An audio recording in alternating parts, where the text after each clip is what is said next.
Kong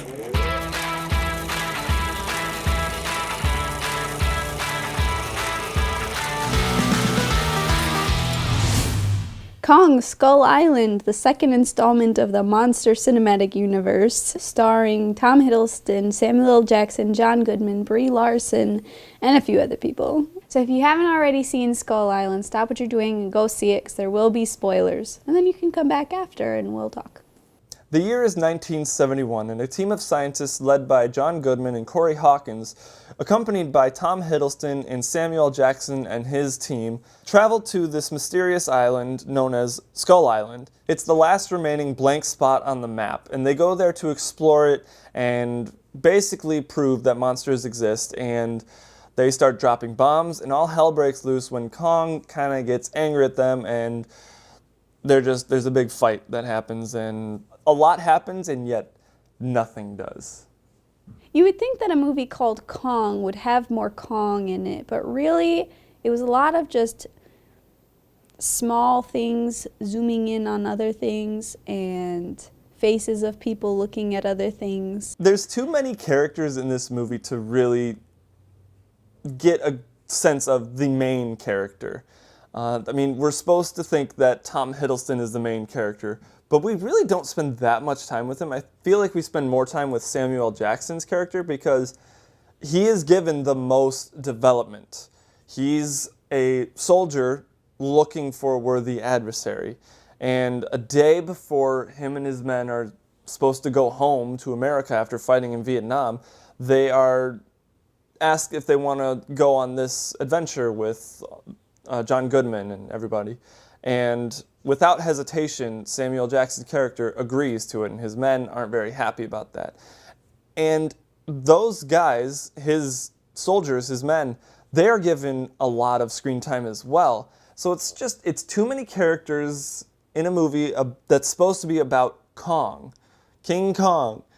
And it reminds me of the Transformers movies, where the titular character is not the focus of the movie. Kong is supposed to be a really cool character. He's supposed to be a misunderstood character where he's just protecting his homeland. But this, he was more like a man. He wasn't an ape. He was more like just a man in a gorilla suit. However, there was a part in it that I liked. There was a few nods to the original King Kong in the fact that when Kong is fighting the lizard creature, he is trying to get a hold of his jaw to break it, and you notice he can't break it. And then there's a part where he has the girl in his arms and the lizard bites his arm, and he's trying to keep the girl safe while fighting off this lizard creature. So there's a couple of nods that I appreciated, but I don't think that they did anything to promote this movie in a better way. So to talk more about the characters are very rushed. And the acting, I didn't feel like that was very well done either. In particular with Tom Hiddleston and Brie Larson, I expected a lot more from them, but I was left a little disappointed. I have a feeling that it was because of the director. I don't even know how to pronounce his name. He hasn't really directed any feature films. I think he's only done one, and it kind of shows because this movie is a mess. And Kong, who is supposed to be a sophisticated, smart ape, gorilla type creature, is one-dimensional. He's just a guardian of the island. And they threw in the love interest with the girl, Brie Larson's character, just as kind of a obligatory thing, well, Kong was always in love with the woman on the island, so let's do that for 5-10 seconds. But yeah, Kong was just kind of there, and when you compare this King Kong to the 2005 Peter Jackson King Kong, yeah. And it's the same way with all the characters. All of the characters are very flat and uninteresting. Considering all of the pretty big names in this movie, I was expecting a lot more. Now, I have to say that I think Tom Hiddleston, with what he had, the lines he had, and the writing that was involved, he executed his acting pretty well. Yeah. But, of course, you can't really make a flat character any better. We weren't given a whole lot to care about, really, so I felt like the audience was very disengaged from it. Now, there was a few funny parts where I was laughing out loud, but that's because the movie was so ridiculous. So, and a lot of the jokes, as I had said in the trailer breakdowns, were lost to the trailers. There were really only two big parts, and I can't even remember what the second part was, but the first one was the joke about the name Skullcrawlers and how John C. Reilly's character comes up with it at that point. And the only reason I laughed at that part was because everyone else around us in the theater was laughing. It was lost to the trailer. I will say, however much I did not enjoy this story or these characters, I was very impressed with the visual effects. There was a lot of very interesting shots in this film, and one of which reminded me of the old school type filmmaking where you have the camera looking down on the characters and the fan is spinning in the pool hall with Tom Hiddleston and John Goodman. And I do think, though, that a lot of this movie was very stylized, and the way it was shot and the way things looked was really good. The CGI was pretty incredible. Kong looks amazing. He doesn't really look enough like an ape in the way that he walks upright. I wanted him to be more ape-like or gorilla. The music also was great. The soundtrack is very good. Other than that, there really isn't that much good to say about this movie, unfortunately. The action was lacking. I went into this movie with low expectations about the quality of the movie that we were going to see, but I expected to be exhausted from the action, thinking that it was going to be more like Pacific Rim or Transformers type action where it's just pounding you, it's just action scene. And this, while there was a lot of action, they were short-lived scenes. For example, the scene with Kong fighting the octopus, that was just thrown in there, and it had no bearing on the story whatsoever. It's just him getting a snack, and that one guy just seeing Kong again. There was no point for it at all. I felt like they just wanted to put as many creatures in the movie as possible. With the octopus, the giant bull, bison, buffalo thing, the spider with bamboo legs that's stabbing people through their mouths, the stick creature, the skull crawlers, the birds with saw noses, and there was too much. So I really felt like Skull Island was just a big trailer for something else that you were expecting. There were a lot of really good trailer shots.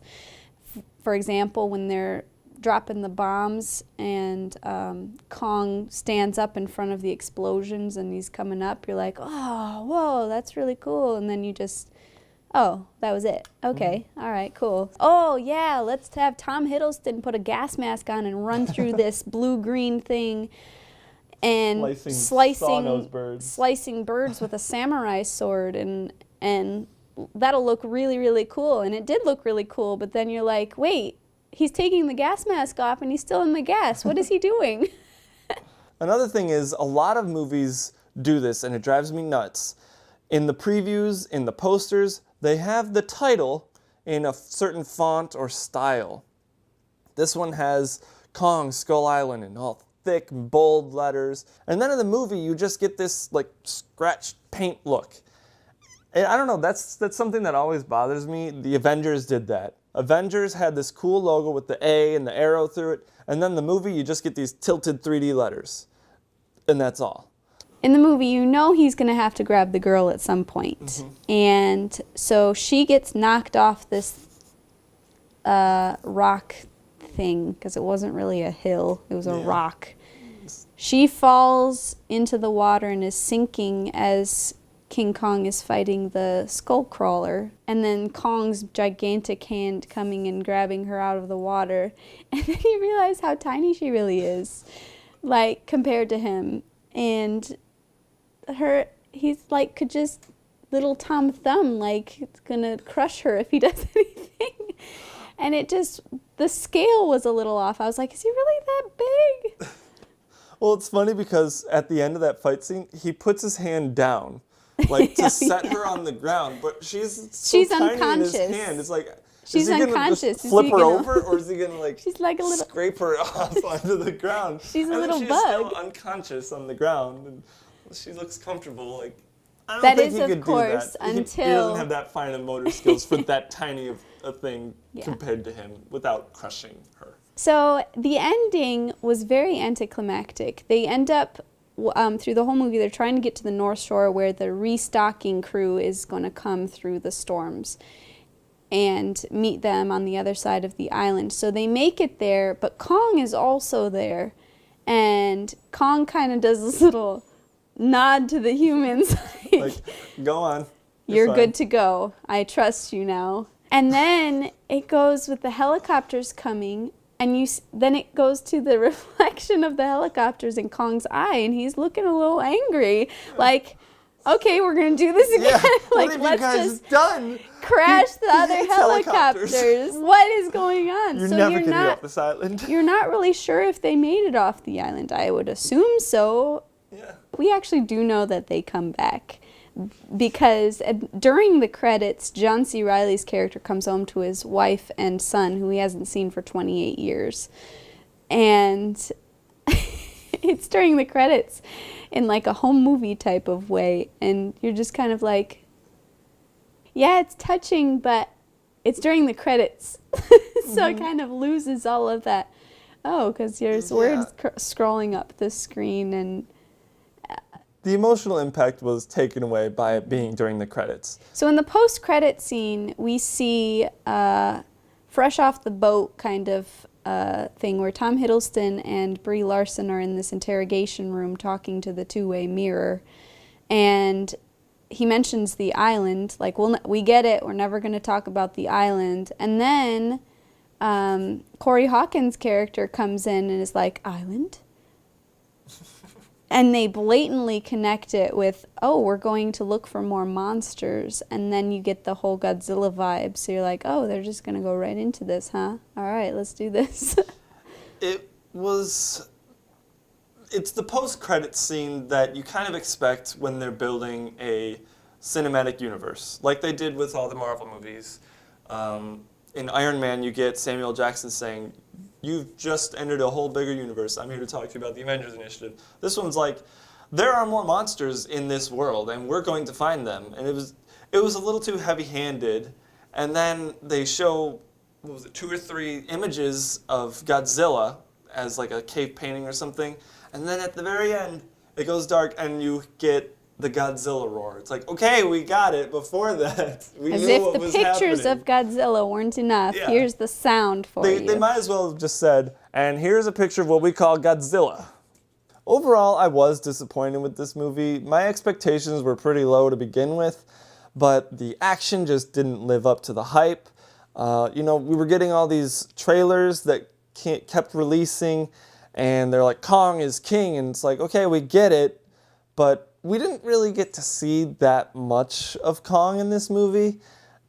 When he was on screen, it just wasn't that impressive. Most of the movie is just Tom Hiddleston and crew just kind of looking over a vast landscape and just looking in awe. And for all those reasons, I give Kong Skull Island a C-.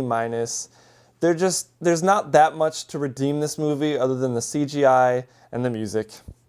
This movie was just a mess. I had a hard time following it. I was rolling my eyes through most of it. Some parts were funny, but that didn't redeem any of its qualities. And yeah, a lot of it was visually interesting, but again, that doesn't make up for all of the plot holes and lack of character development and lack of action. It just didn't live up to anything of Kong. So I give Kong Skull Island a D, because it was just bad. So we want to know what you think. Did you like it, love it, or hate it? Let us know in the comment section below. And if you like this video, be sure to give it a thumbs up, subscribe to the channel, and make sure you hit that bell icon so you can be notified of when we upload new content. And as always, thanks for watching, and we'll see you in the next video.